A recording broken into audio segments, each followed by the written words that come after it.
Hey there everybody, Sage Popham here, founder of the School of Evolutionary Herbalism. And the other day I did a post about hyssop and was talking about how that plant is mentioned in the Bible and how I tend to get really excited when we find plants that have some sort of association with a religion or a spiritual lineage. And so today I'm going to be talking about holy basil, and this is one of the most revered plants in Ayurvedic medicine and in all of India. So this is a really great plant for a lot of practical purposes, but also for spiritual purposes. So here we are talking about Tulsi. All right, so here we are in our humble little patch of holy basil. And in Ayurveda, this herb is called Tulsi, which those names are pretty much used interchangeably these days, Tulsi or holy basil. The Latin name is Ocimum sanctum, and this is a great remedy. This is one that has become really popular over the last number of decades in Western herbalism. It clearly grows very well. It's pretty easy to grow, and it's been pretty well adopted into Western herbalism from Ayurvedic medicine. But of course, this plant has been used in Ayurveda for a very long time. It's in the mint family, so we can see that by the square stems, the opposite leaves, and the distinctly aromatic nature to this plant. So some of the core properties of it here, with the taste of the herb, this is one of our aromatic mints. So it's very rich in essential oils, and it has that pungent taste as the primary flavor to it.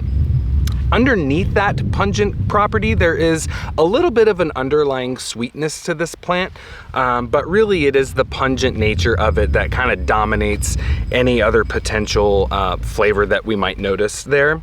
And this is pretty common for aromatic mints. There's lots of different aromatic mints, lemon balm and peppermint and tons of them, and these are all classically really worked with as digestive remedies. So that is one of the main affinities for Tulsi, is for the digestive system, like many of our other essential oil containing aromatic mint family plants.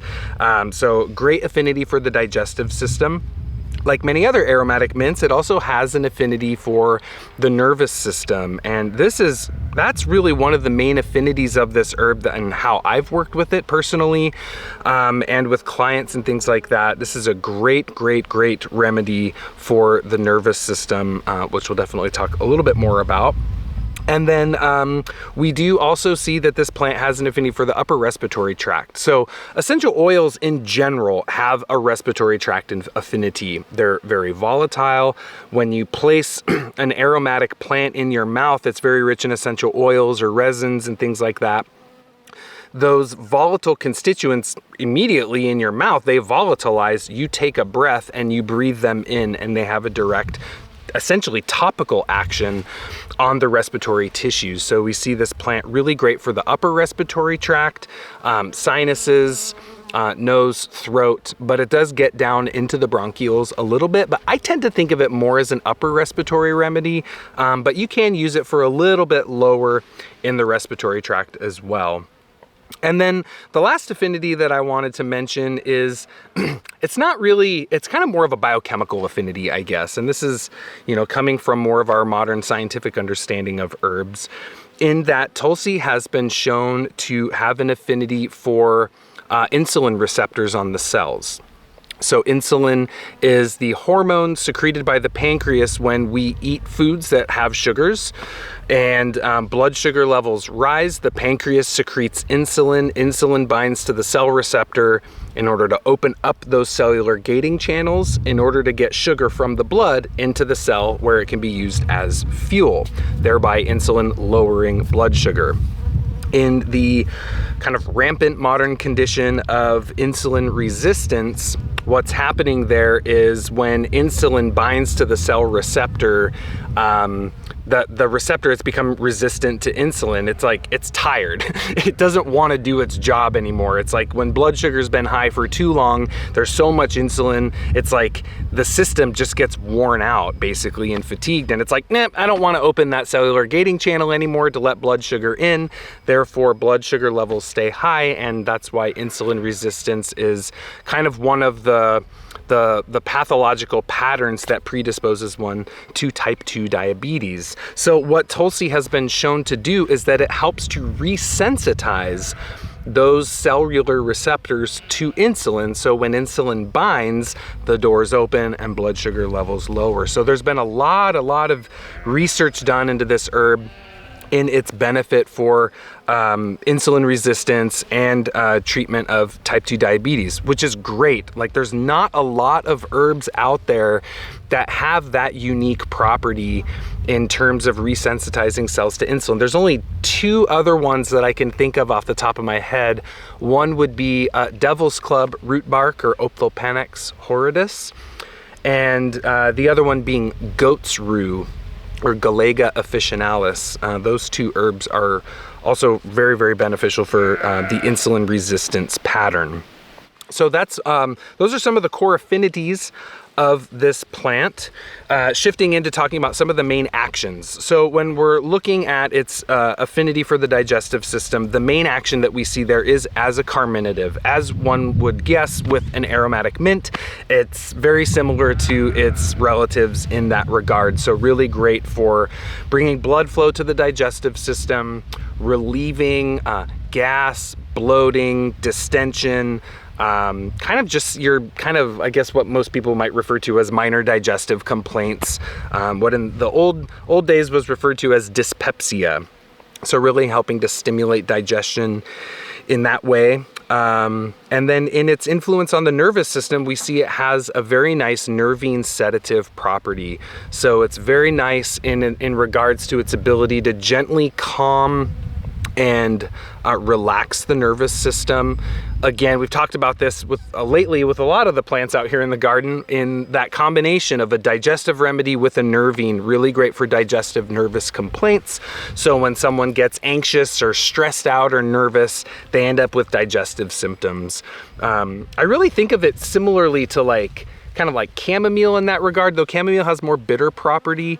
Lemon balm, I actually, for some reason, Tulsi and lemon balm to me they're different herbs, but they do have some similarities in kind of in their actions and in the way that they make you feel, and their unique influence on the nervous system. So it is nervine sedative, but I also like to think of it as like I don't know, there's not really a word for it. I think of it as like a nervine uplifter. Like, it calms you down, but it uplifts you. It kind of helps make you feel happy. Lemon balm's that way too, it has this uplifting quality to it, and in that way is a great remedy to consider for things like melancholy or mild states of depression.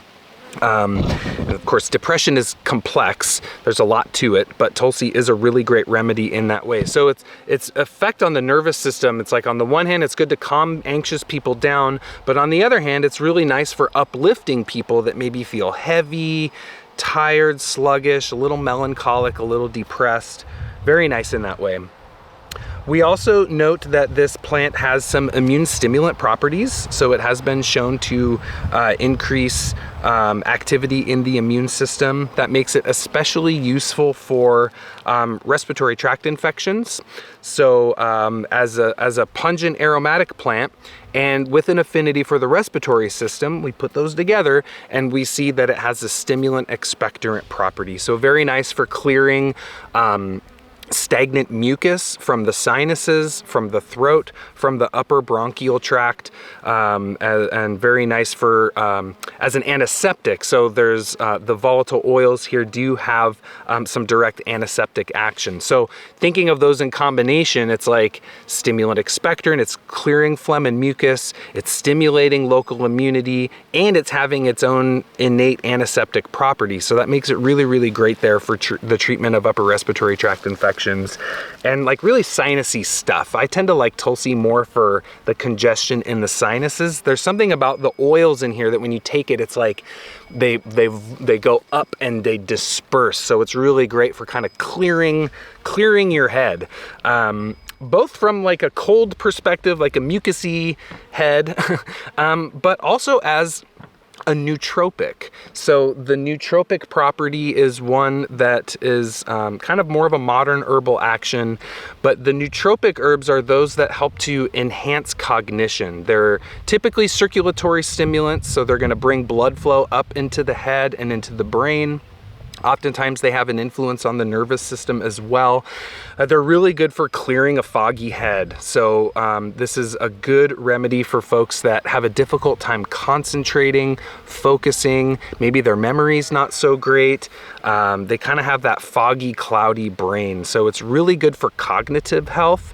But I specifically, so when I'm thinking of nootropics, I think of like, why do people have a hard time concentrating? Well, it's usually due to one of two patterns. One, in Ayurvedic medicine, we might think of it as an excess of vata. So they're scattered, they're ungrounded, they're kind of all over the place, and they need to be like calmed and settled and brought down in a way.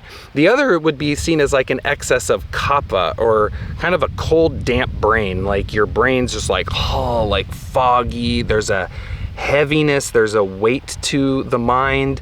It's like you're trying to like see through a thick fog. So I find Tulsi is much better for the latter, that kind of foggy, cloudy brain. And actually in Ayurvedic medicine, Tulsi was classically used as an antidote for folks that smoke too much cannabis. None of that foggy brain that can happen from people that excessively smoke cannabis.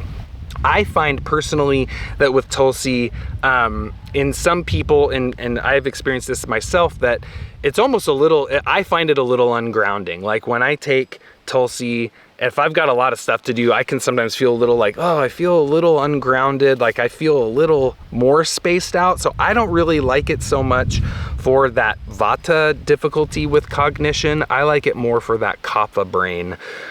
So that's kind of its nootropic property.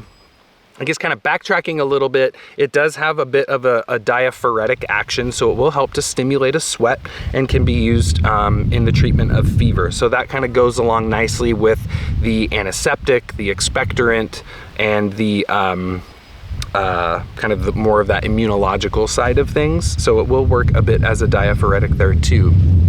Now lastly, and kind of the Tulsi's modern claim to fame, is as an adaptogen.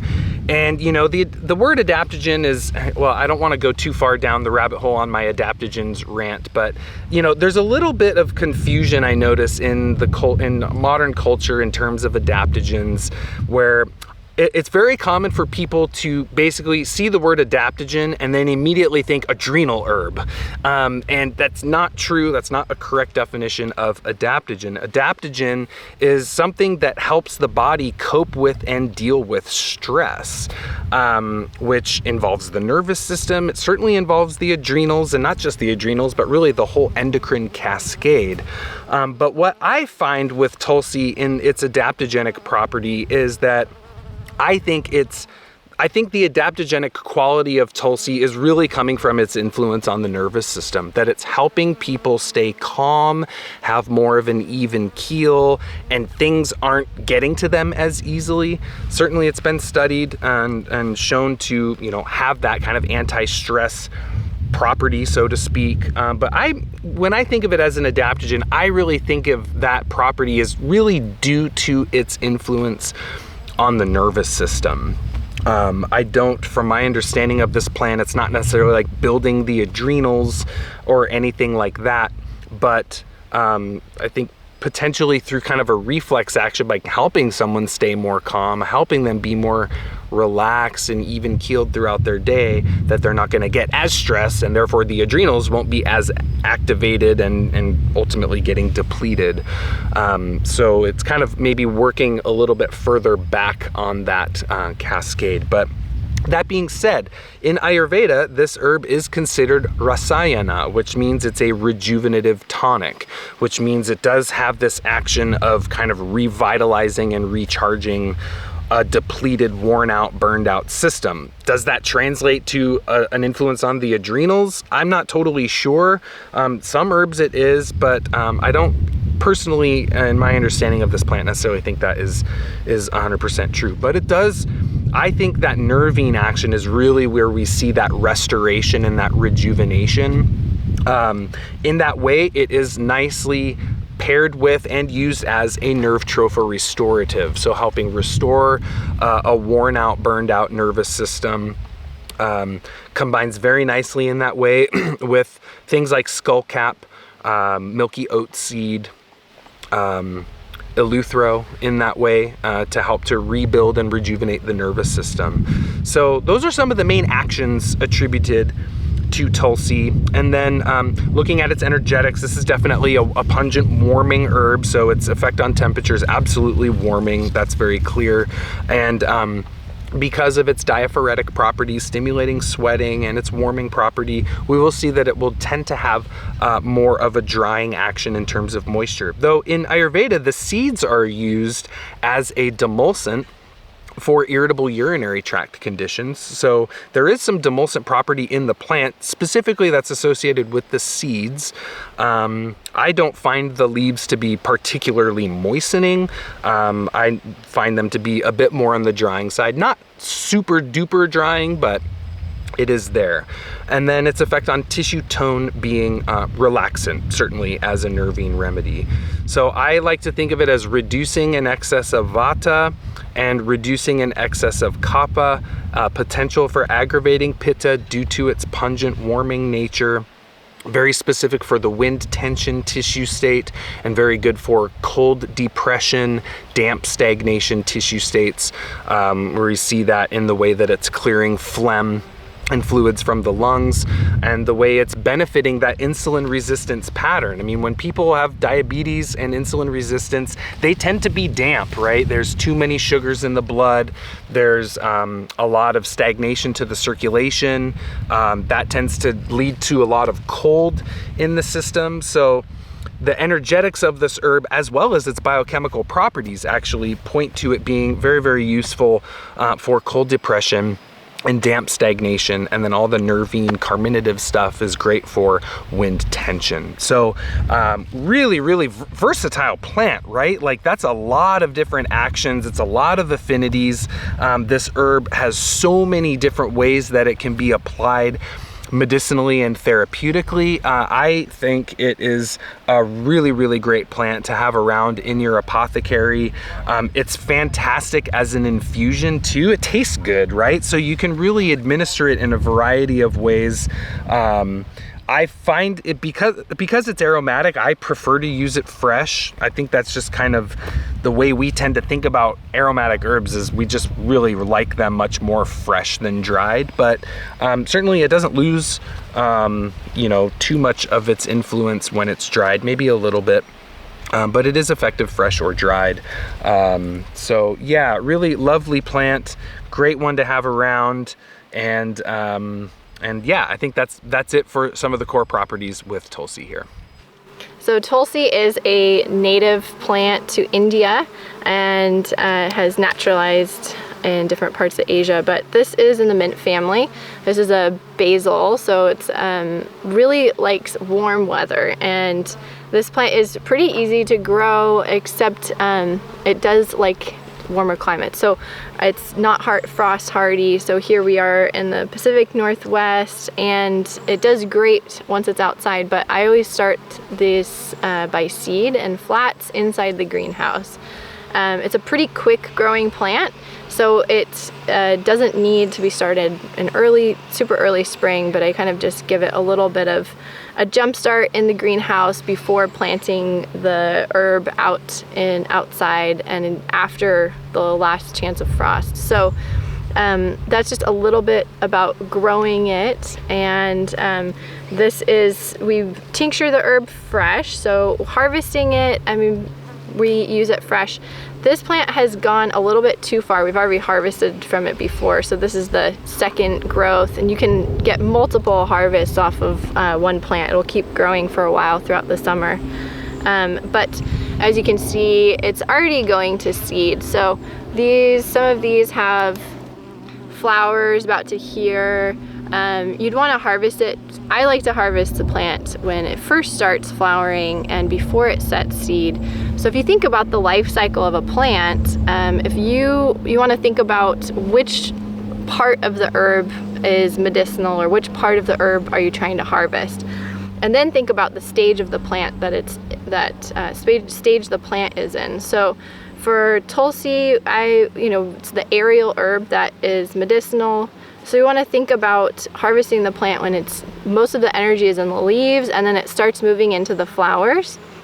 And once the plant has been pollinated and it starts moving into setting seed, the energy of the plant is going into the reproduction, into creating the seeds. So less of the vitality. I mean, you can still see these plants really have beautiful, vibrant leaves, but the energy of the plant is moving into the seed. So for our purposes of harvesting the plant while it is in flower, or just the aerial herb, I like to get it a little bit before this, and it happens pretty quick. These plants grow really fast, so there's kind of a short window, which is you have to catch. So harvesting the herb, we tincture it fresh, as I was saying, and about 60 to 70% alcohol to get some of those nice volatile qualities of the plant. It's really, really aromatic herb. And then we also distill this for spagyric essence. So we distill the essential oil from it and make a herbal wine, and then distill the spirits from that. It's just some of the ways that we use this herb. And then I think Seja had mentioned, it's actually really lovely tasting plant. So you can also harvest the leaves and dry them and use them in teas, which is not something I would say of most of the herbs in my garden. Most of the herbs I grow, they don't taste that great, and I don't really like to drink them as tea, but Tulsi is a really nice herb to just add to tea blends or to just drink on its own. So one of the ways that I like to use it is I'll add it to a nutritive tea blend with nettle and oat straw and alfalfa, raspberry leaf, so just some of those nutritive herbs. And then I just put a little Tulsi and a little peppermint in there to just also help with that nice nourishing nervine properties with the Tulsi, but then also the beautiful flavor that it has. So it's just a great addition to other tea blends. So this is one of the things that I will also say is great about this herb. And it's an annual, so it is going to die back in the fall, and you can harvest the seeds. They're really easy to harvest, so you want to wait till they're dried up a bit and late summer, and then harvest the seeds and replant it again in your greenhouse again in the spring. And it's just a lovely plant to have around. The bees absolutely love it. You can see the pollen specifically from when you watch the bees on these Tulsi plants. The pollen is like this bright orange color, and you can see that from the little little pollen packets that they carry. So it's one little interesting thing just that I've always noticed about Tulsi. And that's it. All right, so thinking through some of our esoteric virtues of holy basil, well, this is in Ayurvedic medicine, this is really a highly revered plant. This is considered one of their most sacred herbs. It has a very rich historical traditional use, both medicinally, but also being very revered for its spiritual properties, and it's really considered a very sacred plant in Ayurvedic medicine. And that kind of nature with it, coupled with its actions in terms of it being that really uplifting remedy, the way when you take Tulsi, you tend to feel your energy kind of lift up. You tend to have, it makes you feel happy, uplifts the mind, it uplifts the heart, it kind of literally is uplifting the body as well. I tend to think of this as a really great example of a plant ruled by Jupiter. Jupiter in medical astrology, or just in astrology in general, is called the Great Benefic. It's the planet that bestows gifts and blessings and all good things. In medical astrology, wherever it is in your chart is said to be an innate place of protection that you have within your body, but kind of within your life as a whole, based on its house and sign placement. And Jupiter is also the planet of faith and belief and kind of our devotion and kind of a belief in something greater than the self. It's the gas planet, so it expands us up and out beyond the self. And that's really the way I see Tulsi, the way it works, the way it has this association with meditation in Ayurvedic medicine, right? In the Indian spirituality, you know, this herb was used to support yogis and things like that in their meditation, and again as a nootropic, that mental focus, that clarity of the mind, clarity of the senses, clarity of the heart, and then uplifting oneself to kind of see beyond oneself and have that faith and belief in something greater. So that's kind of the way that I think of the planetary correlation to Tulsi. Elementally speaking, I tend to think of it as, you know, a little bit of a fire element plant. We see that in the serrated leaf margins of the herb. We note that in the very pungent nature of the taste, the way that it's stimulating circulation, stimulating expectorant, stimulating diaphoresis, stimulating digestion. Like, it's stimulating a lot of attributes in the body. And that is really a core feature of the fire element. You'll note when you're looking at it too, you know, it's got all these hairs running along the stems, the leaves, the petioles of the leaves, and it kind of has a sharpness to it, you know.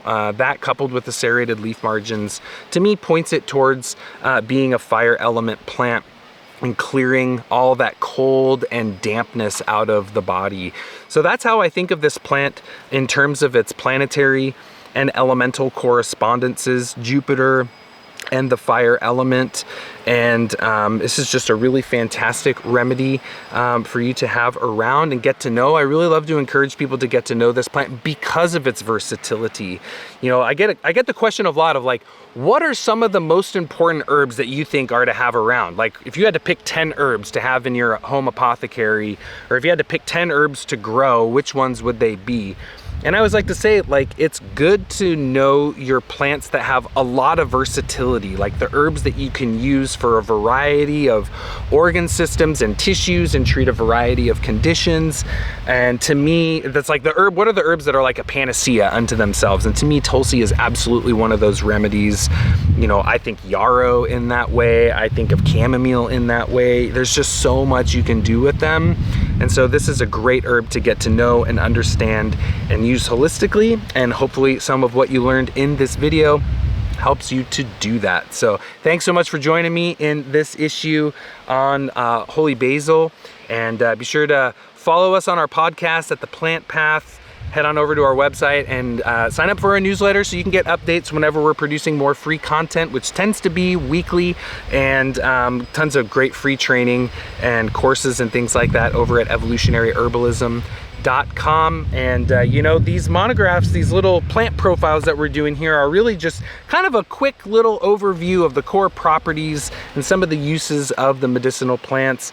For a more deep dive, in-depth look on medicinal plants, I'll encourage you to check out our monthly subscription program, Materia Medica Monthly, where we're bringing content out every month. Deep dive trainings on single plants where you'll get 2 to 3 hours of video content on one plant, 20-page plus monographs on one plant. I think they're the most comprehensive, deep dive, in-depth overviews of medicinal plants that you'll get out there. So check out Materia Medica Monthly. We've got a free issue for you over there on our website. And thanks so much for joining me in this issue. Until the next one, take care and be well.